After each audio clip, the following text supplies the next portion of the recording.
This is FYI News 13, brought to you by SSPTV and the Hazleton Standard Speaker.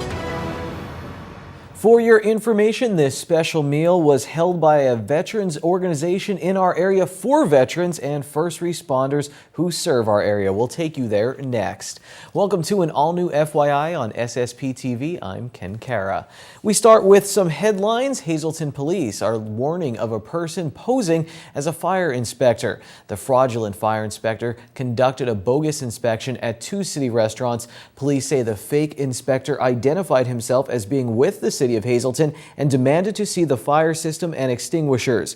In one instance, the imposter took an extinguisher outside, changed the tags on it, returning the unaltered extinguisher to the business. Police say the imposter has some knowledge of fire systems and is able to convince employees that he is legitimate, usually by demanding things and intimidation. He is described as a white male with a stocky build in his 40s to 50s. He was wearing an unknown type of badge and was seen being driven around town in a light gray SUV with the word City Inspector in white letters on the rear of the vehicle. The driver was a younger white female. Be aware that the City of Hazleton is not conducting these inspections. Should an imposter or an inspector show up for code or health and is not recognized, call 570-459-4925 to verify the inspection and inspector. And at no time should you pay an inspector on site. City inspections are billed to the business. Anyone with information on the bogus inspector should call Hazleton City Police at 570-459-4950. And if you see the vehicle, get a license plate if possible and call 911 immediately. Congressman Lou Barletta introduced legislation today to protect those legally authorized to work in the United States. The Defense of Legal Workers Act would clarify that illegal immigrants granted amnesty by executive action cannot be issued work permits. The move comes just hours before President Obama is scheduled to address the nation tonight to discuss his planned use of executive powers to sidestep Congress and take action on illegal immigration. One local VFW post in our area is doing its part to salute those who serve and protect. Here's Lisa Sugar. It was an opportunity to give back to the community. The Veterans of Foreign Wars Post 8253 in West Hazleton, along with its Ladies Auxiliary, hosted a special luncheon, a free Thanksgiving dinner for local veterans and emergency personnel and their families. This is the first time we've done it. The reason we're doing it is because we wanted to thank veterans in the community for the service they gave and want to recognize them for their service. And we'd like to do this more often, maybe in the years to come, but it's the first time we've done it. And we want to try and give to the community and veterans. Alexander Klabia is commander of VFW Post 8253. The luncheon was held after Veterans Day as a reminder to honor our veterans not only on November 11th, but all year long. If it wouldn't be for them, really, a lot of us probably wouldn't be here, because they say freedom isn't really free. It's got to be someone behind it that makes it free. And veterans, the service people, are the ones that, and sometimes I don't think they get enough credit. And their people don't realize what they go through, even if they're not in combat. It's just the idea they're away from home. They have the things they're used to do. They don't do. They're not having a lot of fun most of the time in war zones, and it's rugged being over there, knowing you have to be there and you can't get home and you remember home, and that's a burden on veterans too. Just a psychological thing that where they're at and they have no escape until they leave. A nice crowd turned out for the event, which featured delicious homemade foods, all prepared by the Ladies Auxiliary. Among those in attendance, Hazleton Area School District Superintendent of Schools, Dr. Francis X. Antonelli, whose late father was a veteran and also a past commander of the local VFW post. My father did serve in the United States Army Amphibian Division. He had an exemption. As a teacher, he did not have to go and serve in World War II. But he forego the exemption. He felt it was the right thing to do, to go and serve his country. And in fact, served for 3 years in New Guinea, fighting in the jungles of New Guinea. Left his new bride to do his duty and serve his country. again, as so many servicemen and women have done in the past, as I said, so that we're able to enjoy everything that this great country of ours has to offer. Dr. Antonelli said that the VFW always played an important role in his family's life. I remember them, very vividly. The Memorial Day parade as a youngster, with the post marching down Broad Street in full uniform and doing the 21-gun salute at McKenna's Corner in front of the what used to be the Miners Bank. Yeah, vivid memories of Memorial Day and folks getting together and just to honor those that made the ultimate sacrifice in defending our country. Commander Klabia invites local veterans to get involved with Post 8253 in West Hazleton. Those interested can call one of the numbers up on the screen. You can also drop a note in the mail slot at the post in West Hazleton. Reporting for FYI, I'm Lisa Sugart. I'm also told that Dr. Antonelli's father was a former commander at the West Hazleton VFW post. Lisa Sugart, thank you for that story. Well, how would you like to sample some great holiday dishes and get some great holiday ideas? You can do just that on Friday at Giant Food Store in Hazleton. Giant Foods is very excited because we are having our second annual open house this Friday, November 21st, from 5 to 7 p.m.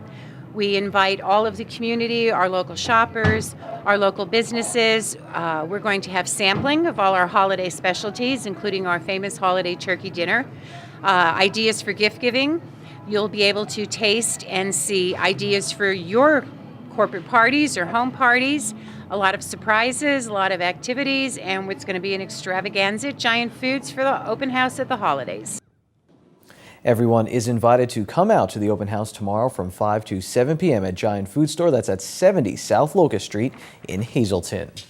Your help is needed to find a missing dog. Hazleton police are looking for this 5-month-old Siberian Husky that was possibly stolen or ran away from a yard in the 100 block of East Broad Street. The dog's owner provided us with this photo. Anyone with information is asked to call either the Hazleton police at 570-459-4940 or the dog's owner at 570-751-4644. Coming up on FYI in sports, we'll have part 2 of an interview with Russ Kanzler, a local man who plays baseball in the Philadelphia Phillies organization. And when we come right back, we'll tell you what's going on at the Hazleton Art League as part of our ongoing series on the Downtown Hazleton Alliance for Progress.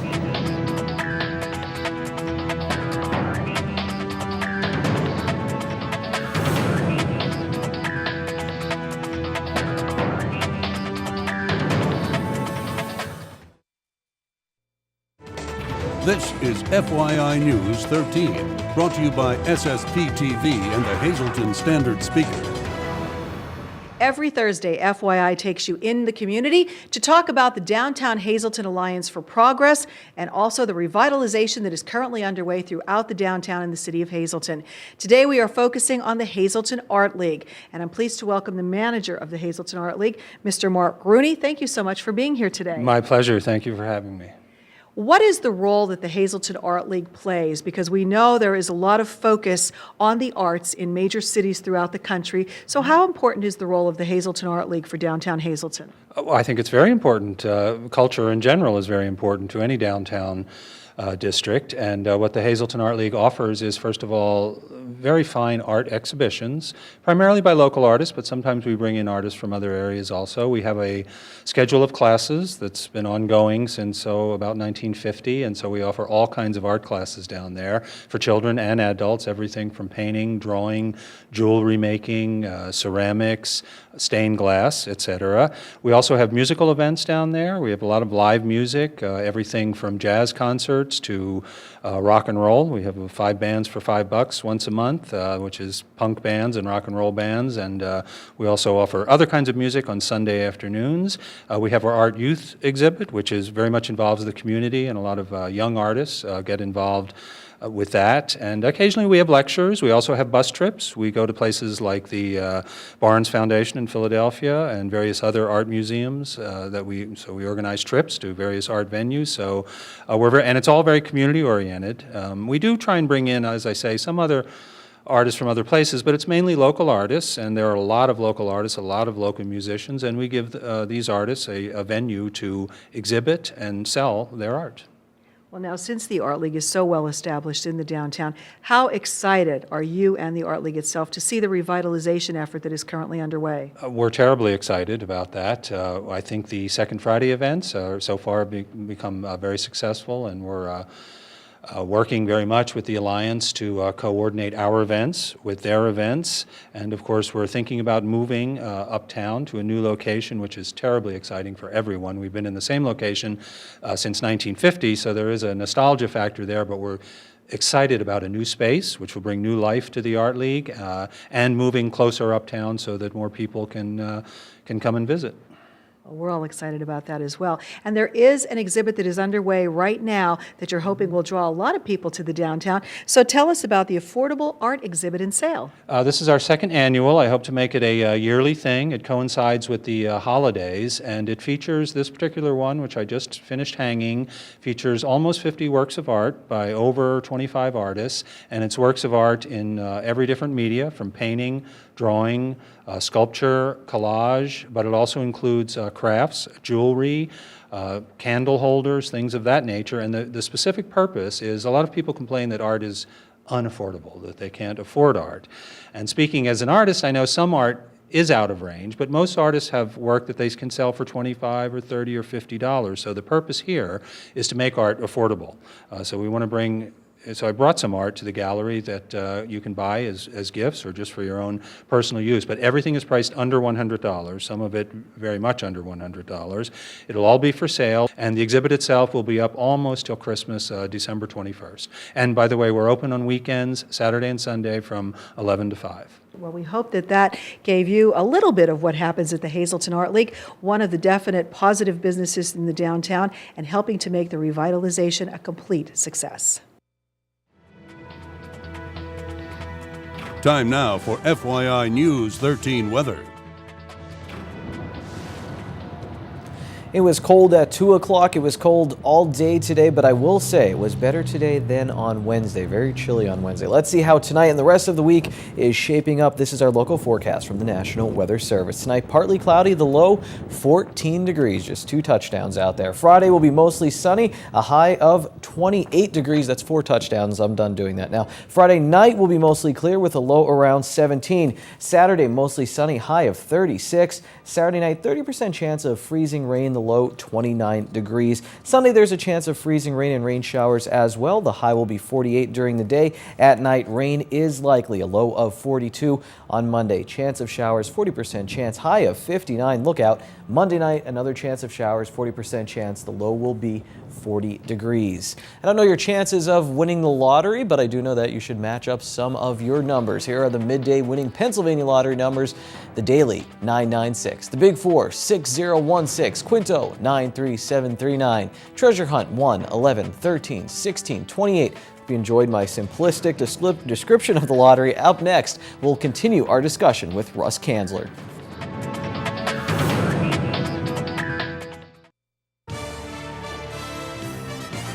This is FYI News 13 Sports. The second part of Russ Kanzler's discussion with Dave Seaman and myself is coming right up. But first, here's how the Wilkes-Barre-Scranton Penguins did on Wednesday night. Jeff Zakoff made 23 saves and got the shutout for the Penguins, who earned their 10th win of the season. They stay on top of the AHL's Eastern Conference East Division. And now, here's part 2 of the Russ Kanzler interview. Kanzler recently signed a minor league deal with the Phillies, and at this point in the discussion, we are talking about the state of local baseball. Speaking of managers and coaches, Russ, one thing we've talked about recently is the popularity of baseball in this area, maybe being a baseball area. And I thought it was funny because you listed some of the younger players, and I said, well, there's also Russ Kanzler and Joe Madden helping fuel this baseball renaissance, or whatever you want to call it, here in the Hazleton area. And right now we're going to hear from Gino Cara, I think I should get that one right, the head coach at the Hazleton area high school, their baseball team there. And I asked him, when he first came in as coach, he said that he really wanted to help kids get to the next level in baseball, be a college, professional, and he just had 2 players sign recently, 2 colleges making their commitments. Here's what he had to say while they were signing. It makes me proud. We go back to when these guys were 8 or 9 or 10 years old, and the fact that we have had a great number before them, and we do expect a great number behind them. The fact that we've got the everything in place to where these guys are doing the right things. They're working as hard as they can to improve their skills, and the fact that we're getting noticed again is just incredible. So that was Gino Carr from the Hazleton Area High School. And Russ, what do you think? Two kids recently from Tamaqua signing big time, going to play big time college baseball. Two kids from the Hazleton area now, of course, Sal Biazzi, Dante Biazzi, very talented baseball players in the area. Have you seen it grow? I mean, you're back in the area now. Obviously, you're very busy, but I mean, have you seen it grow in the past few years? Absolutely, and that's one thing I'm very proud for this area.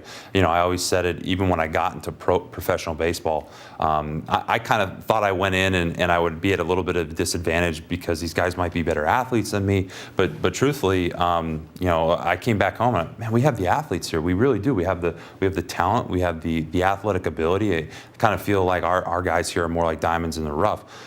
When I got into pro ball, now you see over the last couple of years, you're seeing guys sign into big college programs consistently, not just once every 10, 12 years.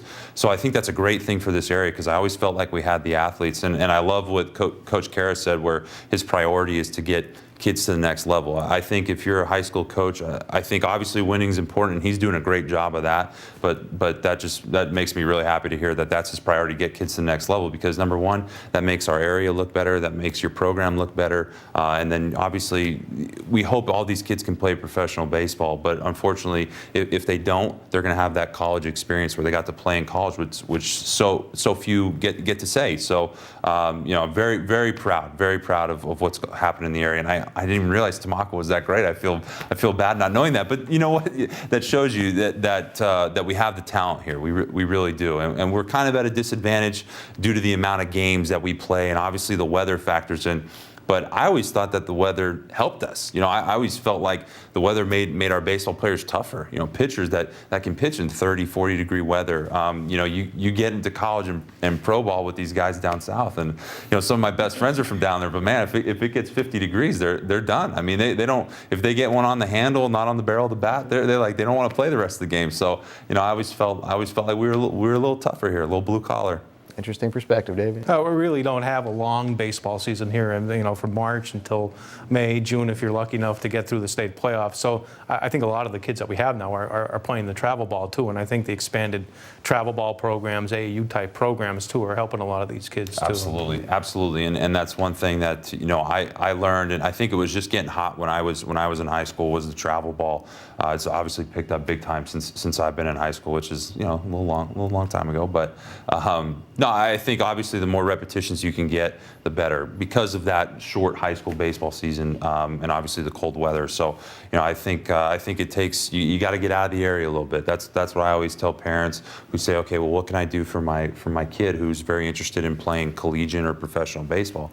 I always say, listen, you got to get out of this area. You got to go down south, maybe a showcase, maybe a travel team here and there, and then get them to come to your high school. Once they see you outside of the area and you do well at a showcase or with a travel team, now they'll start coming to your high school games. At least that's how it was in my experience, and I think it's still true today. Thursday is $1 burger night at Bottlenecks. Get a juicy 4th pound burger for only $1 all night long. Good evening, everyone, and here's tonight's Talk of the Town report. One quick announcement. Hazleton Trinity Lutheran Church will be holding a dedication of a large-scale painting by David Corrado on Sunday, November 23rd. It will be held during their 10:30 a.m. worship service. The painting depicts Christ in the Garden of Gethsemane. And that is tonight's Talk of the Town. News 13 would like to send sincere condolences to the family and friends of these recently departed. Nancy L. Kotzer of West Hazleton. Funeral is Saturday at 9:30 a.m. from the Frank J. Bonin Funeral Home. Friends may call Friday from 6 to 8 p.m. Michael Chikosi of Beaver Meadows. Funeral is Saturday at 9 a.m. from the Frank J. Bonin Funeral Home. Friends may call Friday from 6 to 8:15 p.m. Louise Catherine Boyle of Freeland. Funeral is Saturday at 10:30 a.m. at the McHugh Wilczek Funeral Home. Friends may call Friday from 6 to 8 p.m. Carol Ann McNabb of New Hanover Township. Mass is Saturday at 10 a.m. in the Church of St. Gabriel in Hazleton. Friends may call at the church from 9 to 10 a.m. Mark W. Shoemaker of Wilkes-Barre. Services are Saturday and under the direction of the Love Heitmeyer Funeral Home. Leroy Heinzelman of Hazleton. Arrangements will be announced by the Butler Chapel of the Cropton Hughes Funeral Home. Grover Glenn Kearns of Whitehaven. Memorial is Sunday from 2 to 5 p.m. at the Whitehaven VFW. The Harmon Funeral Home is assisting the family. And William James Edmondson of Weatherly. Funeral is Saturday at 2 p.m. in the Harmon Funeral Home. Friends may call from 1 to 2 p.m.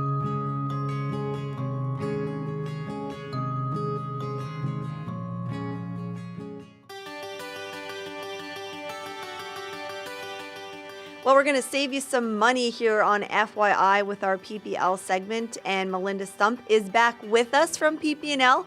And as we begin to do our holiday shopping for the people that we love in our lives and care for, we're also shopping for electricity, right? That's correct. It's getting cold out, wintertime is coming, and we want to make sure that our customers are able to save money.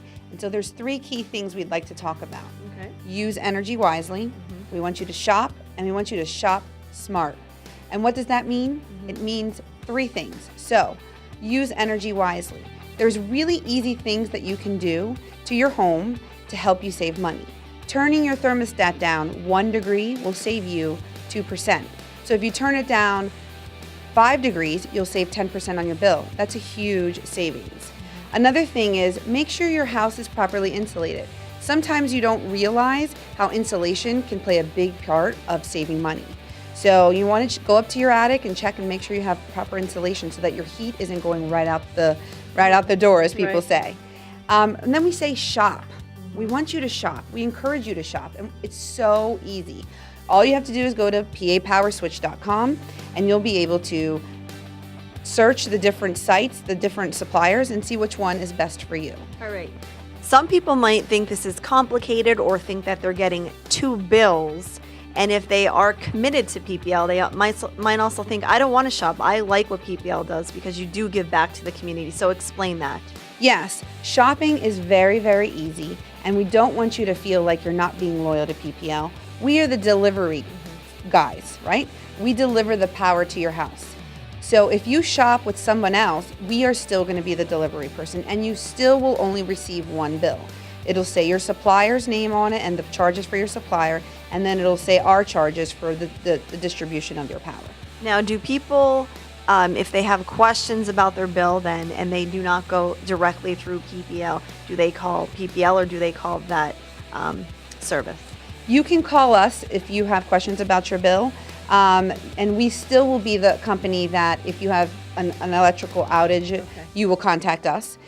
So feel free to contact us, and if it's not a question that we can answer and you need to go back to your supplier, we'll definitely refer you to them. Okay. So PPL is here to help. They have a wealth of knowledge on their website for you to look up information and start shopping, save yourself some money. And Melinda, thank you. We'll see you next week here on our PPL segment on FYI.